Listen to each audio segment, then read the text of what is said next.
மத்திய கிழக்கில் தொடர்ந்து நிலவி வரும் பதட்டமான சூழலுக்கு மத்தியில் அமைதி மற்றும் நிலைத்தன்மையை நோக்கிய முயற்சிகள் ஒருபுறம், மோதல்களும் அரசியல் நகர்வுகளும் மறுபுறம் என கள நிலவரங்கள் வேகமாக மாறிக்கொண்டிருக்கின்றன. கடந்த 24 மணி நேரத்தில் நிகழ்ந்த முக்கிய நிகழ்வுகளின் தொகுப்பினை இப்போது பார்க்கலாம். கவனிக்கத்தக்க தலைப்பு செய்திகளாக: காசாவில் மனிதாபிமான உதவிகள். ஐக்கிய நாடுகள் சபை மற்றும் உலக சுகாதார அமைப்பு ஆகியவை இணைந்து காசாவின் தெற்கு பகுதியில் உள்ள கான் யூனிஸ் நகருக்கு அவசரமாக தேவைப்படும் மருத்துவ பொருட்கள் மற்றும் உணவுப் பொருட்களை அனுப்பி வைத்துள்ளன.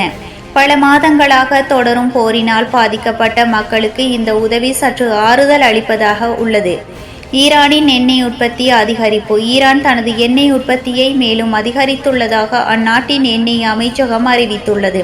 சர்வதேச தடைகளுக்கு மத்தியில் எண்ணெய் ஏற்றுமதியை அதிகரிக்க ஈரான் மேற்கொண்டுள்ள இந்த நடவடிக்கை உலக எரிபொருள் சந்தையில் தாக்கத்தை ஏற்படுத்தலாம் என ஆய்வாளர்கள் தெரிவிக்கின்றனர். சவுதி அரேபியாவின் புதிய பொருளாதார சீர்திருத்தங்கள். சவுதி அரேபியா சுற்றுலா மற்றும் முதலீடுகளை ஈர்க்கும் வகையில் பல புதிய பொருளாதார சீர்திருத்தங்களை அறிவித்துள்ளது. விஷன் 2030 திட்டத்தின் கீழ் அந்நாடு பொருளாதார பன்முகத்தன்மையை நோக்கி வேகமாக நகர்வது குறிப்பிடத்தக்கது. இந்த சீர்திருத்தங்கள் இப்பிராந்தியத்தின் பொருளாதார வளர்ச்சியில் முக்கிய பங்காற்றும் என எதிர்பார்க்கப்படுகின்றது. சிரியாவில் தொடர்ந்து பதட்டம். சிரியாவின் வடக்கு பகுதியில் உள்ள அலெப்போ மாகாணத்தில் சிரிய அரசு படைகளுக்கும் கிளர்ச்சியாளர்களுக்கும் இடையே நேற்று மாலை கடும் மோதல்கள் நிகழ்ந்துள்ளன. இதில் உயிரிழப்புகள் ஏற்பட்டதாக தகவல்கள் வெளியாகியுள்ளன. நிலைமையை கட்டுக்குள் கொண்டுவர சர்வதேச சமூகம் உடனடியாக தலையிட வேண்டும் என மனித உரிமை அமைப்புகள் கோரிக்கை விடுத்துள்ளன.